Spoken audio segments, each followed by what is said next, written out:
आज हम उदयपुर में गुप्तेश्वर महादेव मंदिर में कथा के लिए आए हैं।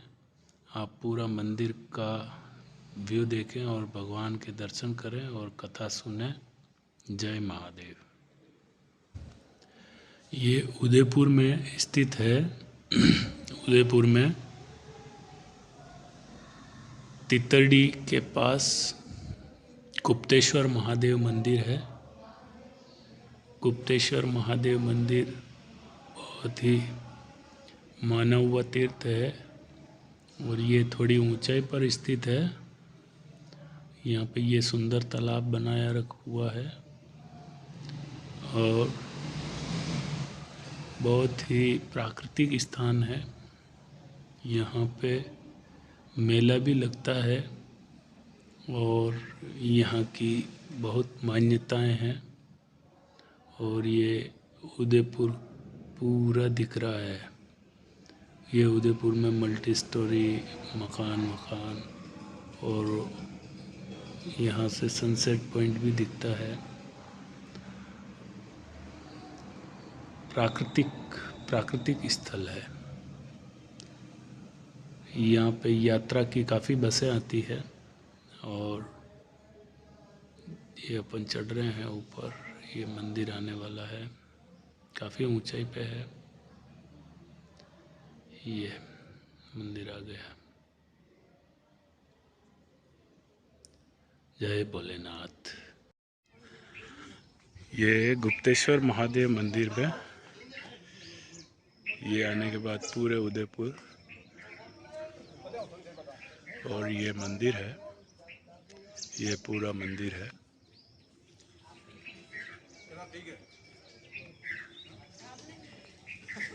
ये रास्ता है, इस रास्ते से अपन आए थे। काफ़ी ऊंचा है ये गुप्तेश्वर महादेव उदयपुर। बहुत ऊंचाई पर है और बहुत ही सुंदर दृश्य है।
जय हो महादेव की जय।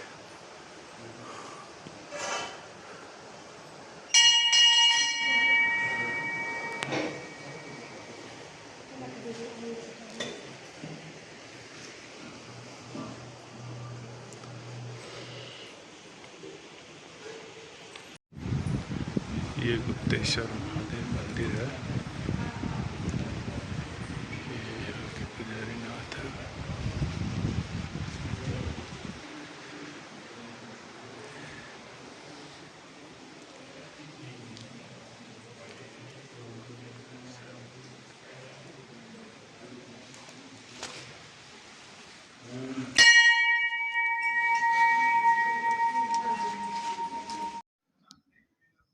जय महादेव। आज की मनसा महादेव कथा प्रारंभ करने जा रहे हैं। आज हम गुप्तेश्वर महादेव मंदिर में आए हैं कथा करने के लिए। सभी भक्तों को गुप्तेश्वर महादेव का तरफ से हार्दिक शुभकामनाएं। आज 15 अगस्त भी है और सोमवार भी है। 15 अगस्त की सभी भक्तों को हार्दिक शुभकामनाएं। आज की मनसा महादेव कथा प्रारंभ करने जा रहे हैं, जो इस प्रकार है।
जय महादेव।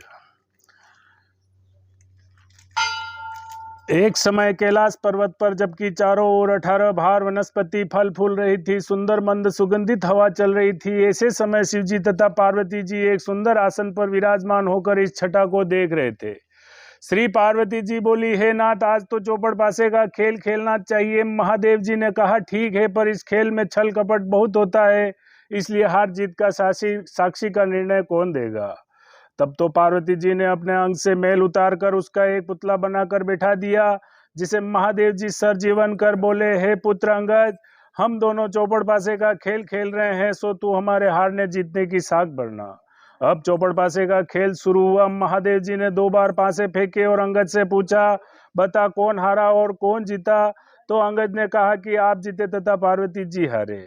जब तीसरी बार पार्वती जी ने पासे फेंके और अंगद से पूछा, बता कौन हारा और कौन जीता।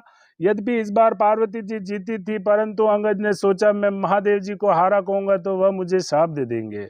अतः उसने कह दिया कि महादेव जी जीते तथा पार्वती जी हारे।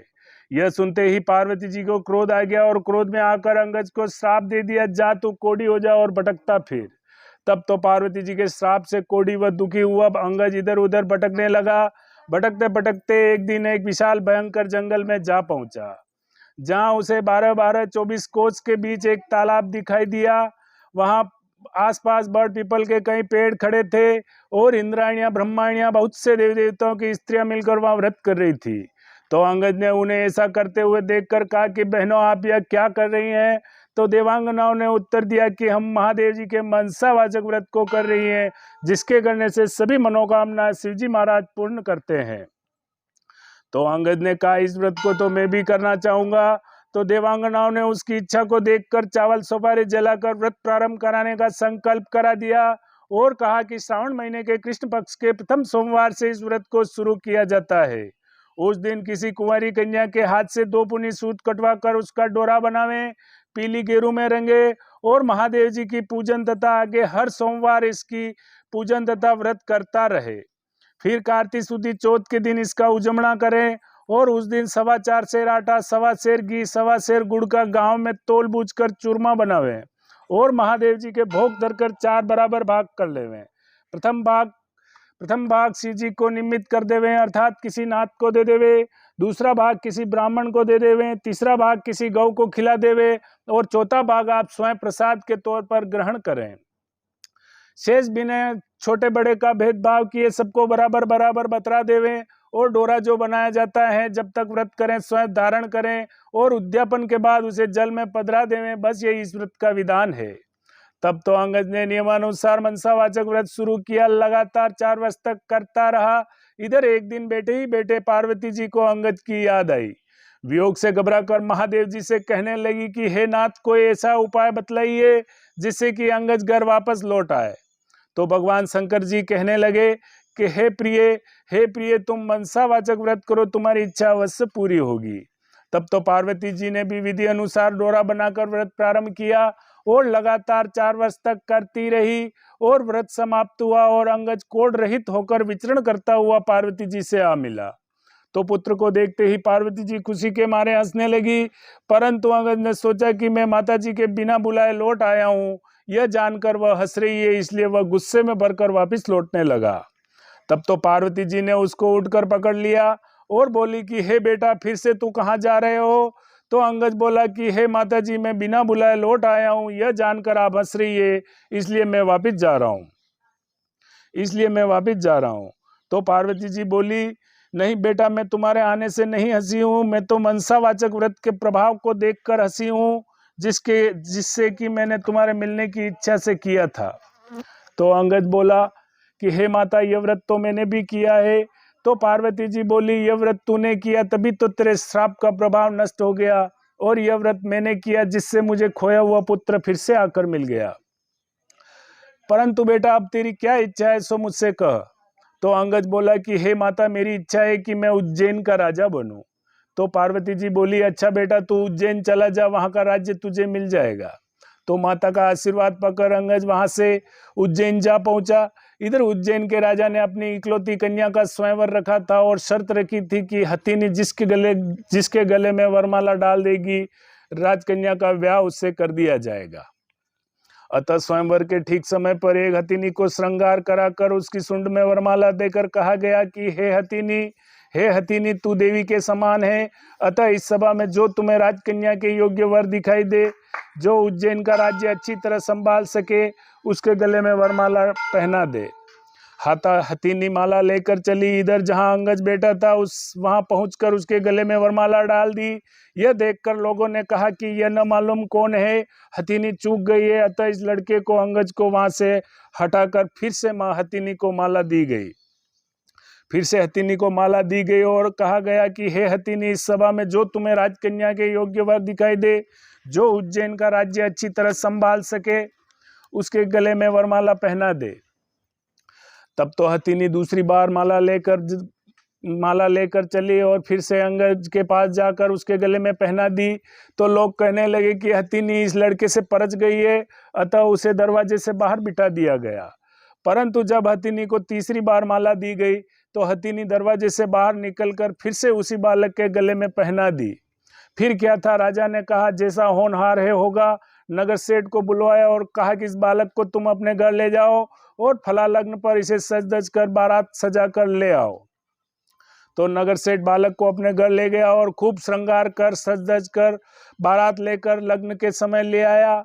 बड़ी धूमधाम के साथ विवाह संपन्न हुआ और राजा ने राजपाट कन्यादान में दे दिया। बोल मनसा महादेव की जय।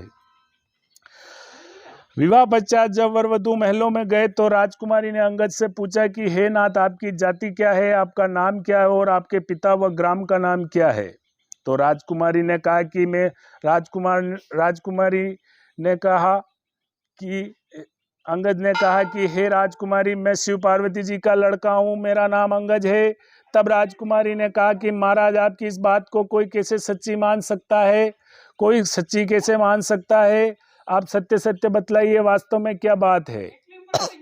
तब तो अंगद ने अपने पैदा होने की सारी कथा राजकुमारी को कह सुनाई और अपने श्राप व मनसावाचक व्रत के प्रभाव से छूटकर उज्जैन राज्य पाने का सारा वृत्तांत कह सुनाया और यह सुनकर राजकुमारी को संतोष हुआ और दोनों सुखपूर्वक रहने लगे। थोड़े दिनों पश्चात अंगद ने राजपुत्री से कहा कि मेरी राज्य करने की अवधि पूरी हो चुकी है, तब मैं अपने माता पिता के पास कैलाश जाना चाहता हूँ। तेरी क्या इच्छा है सो मुझसे कह। तो राजकुमारी बोली कि हे नाथ, मैं तो पुत्र धन व राज्य का सुख चाहती हूँ। तो अंगद ने कहा कि तुम मनसावाचक व्रत करो, तुम्हारी इच्छा अवश्य पूरी होगी। तो राजपुत्री बोली कि हे नाथ, जब आप कैलाश चले जाएंगे तो मेरे पुत्र कैसे होगा। तो अंगद ने कहा कि राजपुत्री, मनसावाचक व्रत के प्रभाव से तुम्हें बिना गर्भावास के पुत्र मिलेगा। और ऐसा कहकर मनसावाचक व्रत की सारी विधि समझाकर अंगद वहां से कैलाश चले गए। इधर राजकुमारी ने पति की आज्ञा अनुसार मनसावाचक व्रत शुरू किया। लगातार 4 वर्ष तक करती रही। इसे भगवान शंकर जी बहुत प्रसन्न हुए और एक दिन जब रानी दातुन कर रही थी तो अपनी दासी को ऊपर जल की जारी लेने के लिए महल में भेजा। तब दासी महल में जाकर क्या देखती है कि एक सोने के पालने में एक सुंदर सा बालक सोया हुआ अपना अंगूठा चूस रहा है। वो तब तो दासी ने दौड़ते हुए नीचे आकर रानी को सारा हाल कहा और वह उसे ऊपर ले गई। तो रानी ने बालक को देखकर उठाकर छाती से लगा लिया और महादेव जी से प्रार्थना करने लगी कि हे नाथ, यदि आपने मुझे पुत्र दिया है तो मेरे स्तनों में दूध पैदा कीजिए। रानी के इतना कहते ही रानी के स्तनों में दूध भराया और सारे महल में खुशी छा गई और सभी मनसावाचक व्रत को सराहने लगे। धीरे धीरे फूल कुंवर बड़ा हुआ, सभी अब उसे राजकुमार कहकर पुकारने लगे। एक दिन राजकुमार ने अपनी माता से पूछा कि हे माता, मेरे पिता कौन है, उनका नाम क्या है और वह इस समय कहाँ पर है। तो रानी ने कहा कि हे पुत्र, तेरे पिता का नाम अंगज है, वे महादेव जी के पुत्र हैं और इस समय कैलाश में है। तो राजकुमार ने कहा कि हे माता, मृत्युलोक में इस बात को कोई कैसे सच्ची मान सकता है। तब तो रानी ने अंगज की उत्पत्ति, उनके श्राप व मनसावाचक व्रत के प्रताप से उज्जैन राज्य मिलने की सारी कथा कह सुनाई और उनकी स्वयं की उत्पत्ति की आदि बातें कह सुनाई और कहा कि हे पुत्र, मनसावाचक व्रत करने वाले मनुष्य के लिए कोई भी बात असंभव नहीं है। यदि तुझे इसके पराक्रम का भान नहीं है तो तू स्वयं करके इसके फल को प्रत्यक्ष रूप से देख सकता है। तो फूल कुंवर कहने लगा कि हे माता, मेरी इच्छा है कि मैं चेदीराज की कन्या, जो दुनिया की सबसे अधिक सुंदर मानी जाती है, उसके साथ मेरा विवाह हो। क्या इस व्रत के करने से ऐसा हो सकता है? तो माता ने कहा कि हाँ, यह व्रत करने से तुम्हारी इच्छा अवश्य पूरी होगी। तब तो फूल कुंवर ने माता से संपूर्ण विधि पूछकर व्रत प्रारंभ किया। लगातार 4 वर्ष तक करता रहा। भगवान शंकर जी फूल कुंवर पर बहुत प्रसन्न हुए और चेदीराज के स्वप्न में दर्शन देकर कहा कि हे चेदीराज, तू मेरे कहने से राजकुमारी का विवाह उज्जैन के राजकुमार फूल कुंवर से कर दे। तो चेदीराज ने भगवान शिव जी के वचन सुनकर अपनी कन्या का विवाह उज्जैन के राजकुमार फूल कुंवर से कर दिया। अब तो फूल कुंवर भी राजा हो गया था। एक दिन राजा फूल कुंवर शिकार खेलने के लिए वन में गया और उसको कोई शिकार हाथ न आया और भूख प्यास के व्याकुल होकर एक बाग में आराम करने लगा। देवयोग से वहां पर कोई ब्राह्मण आ गया और राजा को पंचांग सुनाया कि आज काती सुदी चौथ है, अर्थात मनसावाचक व्रत के उजड़ने का दिन है। तो राजा ने कहा कि हे विप्रराज, मुझसे तो भूल हो गई है, आप मुझे भी पूजन करा दें। तो ब्राह्मण ने पूजा के लिए शहर में रानी के पास खबर भेजी कि राजा साहब शिकार के लिए वन में ठहरे हैं। उनके आज काती सुदी चौथ के उजड़ने का दिन है, इसलिए 4.25 सेर आटा, 1.25 सेर घी, 1.25 सेर गुड़ का चूरमा बनाकर मंगवाया है। इस पर रानी ने सोचा कि फौज के कई आदमी साथ है, इतने से चूरमे से क्या होगा। इसलिए उसने गाड़ी भरकर चूरमा भेज दिया और नियम विरुद्ध अधिक सामान होने से महादेव जी ने कोप किया और राजा के स्वप्न में दर्शन देकर कहा कि हे राजा, तू अपनी रानी को राज्य से निकाल दे, नहीं तो मैं तुम्हारे राज्य को नष्ट भ्रष्ट कर दूंगा। तब तो राजा ने प्रमाण अनुसार दोबारा चूरमा बनाकर व्रत पूरा किया और महादेव जी के कथन अनुसार रानी को महल से निकलवा दिया और रानी किले से रवाना हुई। थोड़ी दूर जाने पर उसे दीवान मिला। तो दीवान ने पूछा कि रानी जी, आप कहाँ पधार रही हैं? तो रानी ने सब बात बताई। तब दीवान ने कहा कि मैं राजा साहब को समझा कर मना लूंगा, तब तक आप मेरी हवेली में पधारें। रानी जो ही दीवान की हवेली में गई तो दीवान अंधा हो गया। तब तो दीवान ने भी हाथ जोड़कर कहा कि आप यहाँ से पधारिए। रानी वहां से रवाना हुई, आगे चली तो नगर सेठ मिला। तो उसने भी यही कहा कि मैं राजा साहब को 1-2 दिन में मना लूंगा, तब तक आप मेरे घर में बिराजिए। रानी जो ही दीवान के घर में गई तो उसकी हुंडियां चलना बंद हो गई, वह कई तरह के उपद्रव होने लगे। और तब तो नगर सेठ ने भी हाथ जोड़कर कहा कि अब रानी यहाँ से आप पधारिए। रानी आगे चली तो राजा जी का कुम्हार मिला, तो उसे भी दया आ गई। तो रानी को कुम्हार अपने घर ले गया।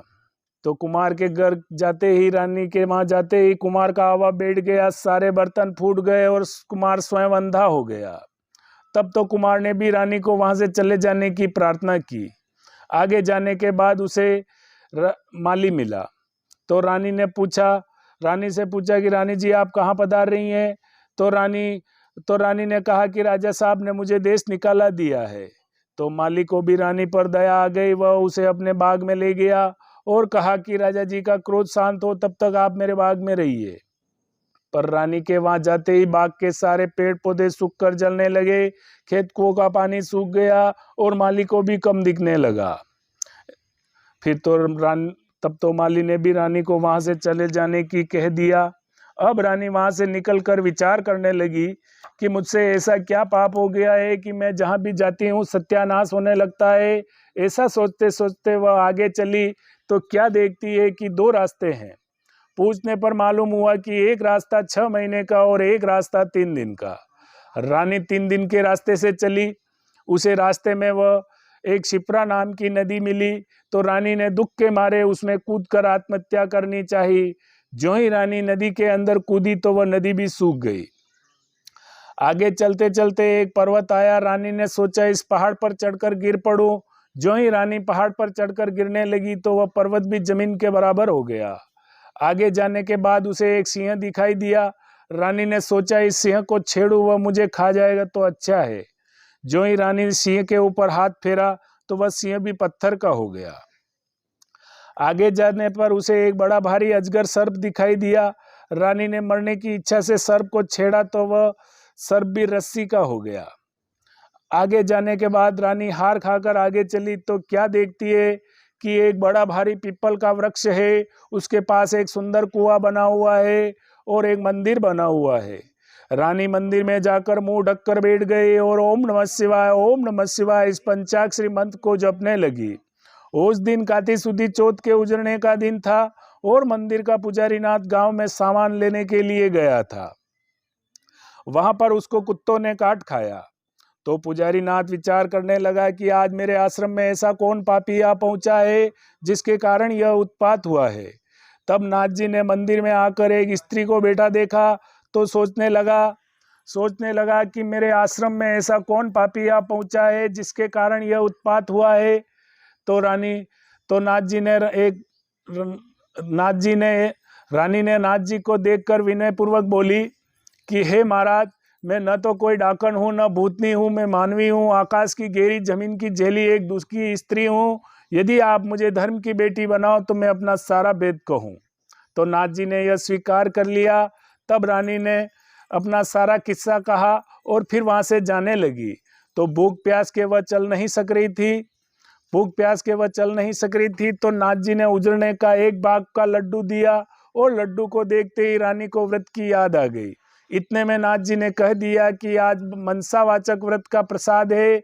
इसका नियम है कोई भी राजा हो तो अधिक प्रसाद न बनावे, इसलिए यह एक बाग का लड्डू है।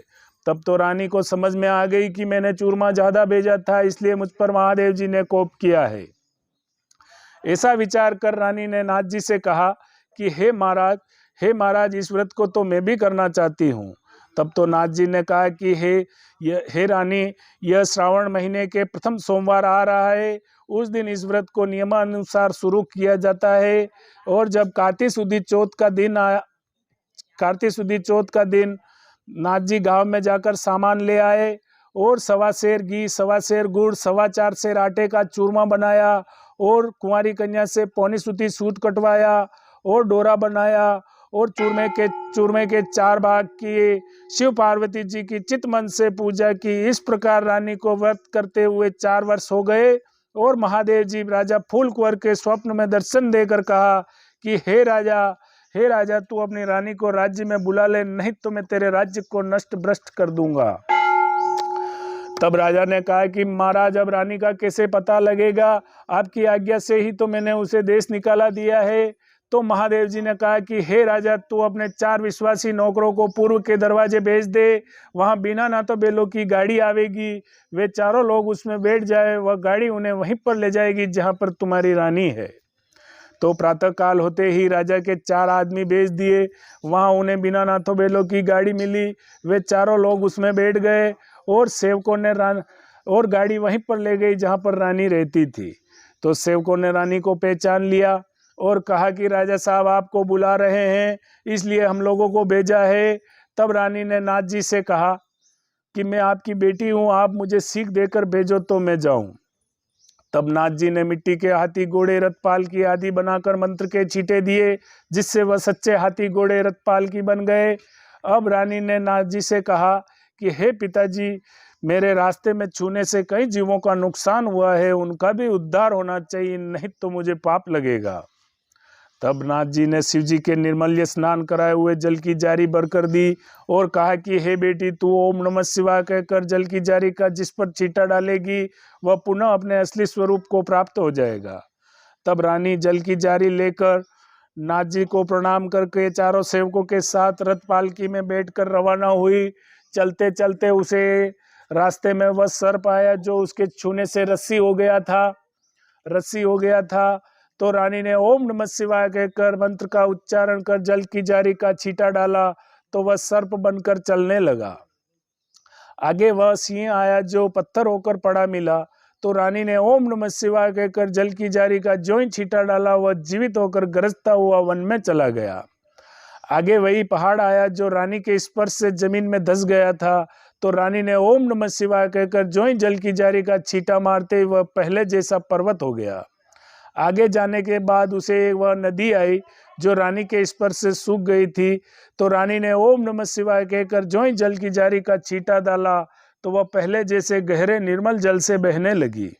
अब रानी ने पालकी फौज आदि को किले में भेज दिया, खुद उस बाग में गई जो उसके कारण सूख गया था। तो बागवान ने रानी को देखकर कहा कि हे रानी जी, आप फिर से क्यों आ रही हैं? आपके कारण पहले ही यह बाग सूख चुका है। परंतु रानी के समझाने बुझाने के बाद माली ने फाटक खोला। तो रानी ने वहां जाते ही ओम नमः शिवाय कहकर ज्यों ही जल की जारी का छींटा डाला तो सूखा हुआ बाग पहले जैसा अच्छा हरा भरा बगीचा हो गया। फिर से कोयले बोलने लगी और नाना प्रकार के फल फूल दिखाई देने लगे और फिर से खेत सूखे हुए कुओं में जल भर आया। अब रानी वहां से कुमार के घर पर गई जो अंधा हो गया था। तो रानी ने ओम नमः शिवाय कहकर ज्यों ही जल की जारी का छींटा डाला तो कुमार की आंखें खुल गई और कुमार के आवे के सारे बर्तन सोने चांदी के हो गए। तब तो कुमार ने कहा कि हे रानी जी, ये सोने चांदी के बर्तन हमारे पास कौन रहने देगा? इसमें से तो रानी ने कहा कि इसमें से 4 बर्तन ले जाकर तू राजा जी को भेंट कर देना, शेष तू रखना, यह मेरा हुक्म है। इस प्रकार जब वह नगर सेठ के घर पर गई तो उसकी हुंडियां सिकरने लगी, व्यापार में लाभ होने लगा। तब नगर सेठ ने कहा कि अंधाता आपके पधारने से रिद्धि सिद्धि हुई है, अतः मैं खुशी से सारी नगरी को जिमवाना चाहता हूँ। तो रानी ने बात मान ली और नगर में डिंडोरा पिटवा दिया, कल किसी के यहाँ पर धुआं नहीं निकलेगा। अगर किसी का चूल्हा जला तो 101 रुपया जुर्माना होगा। आगे चलकर वह रानी दीवान के यहाँ पहुंची तो उसके वहां पे जाते ही दीवान की आंखें खुल गई, सर्वत्र आनंद छा गया और रानी साहिबा किले में पधारी तो राजा जी ने बड़ा भारी स्वागत किया और जलसा मनाया। दूसरे दिन नगर सेठ ने सारे नगर को जिमवाया और रानी को किले में जाकर प्रार्थना की कि अंधाता आप भी आरोगी है। तो रानी ने कहा कि आज मेरे कार्तिक सुदी चौथ के उजड़ने का दिन है, सो किसी भूखे आदमी को जिमवा कर जिमूंगी। परंतु सारे नगर के लोग तो नगर सेठ के यहाँ पर जिमने गए थे। ढूंढते ढूंढते धोबी घाट पर एक अंधी बहरी कोड़ी धोबिन भूखी पड़ी मिली। रानी की आज्ञा से उसे लाया गया, उसे स्नान कराया गया। स्नान कराते ही उसका सारा कोढ़ मिट गया और ज्यों ही उसको मनसावाचक व्रत की सारी कथा सुनाई। कथा सुनाते उसके लिए स्वर्ग से विमान आया और बूढ़ी धोबिन कथा सुनने प्रसाद लेने मात्र से सदैव के लिए वैकुंठ चली गई। इस प्रकार राजा रानी हर साल मनसावाचक व्रत करते रहे, संसार के सभी सुखों को भोगते रहे। अंत में पुत्र को राजगद्दी देकर शिवलोक सिधार गए। बोल मनसा महादेव की जय।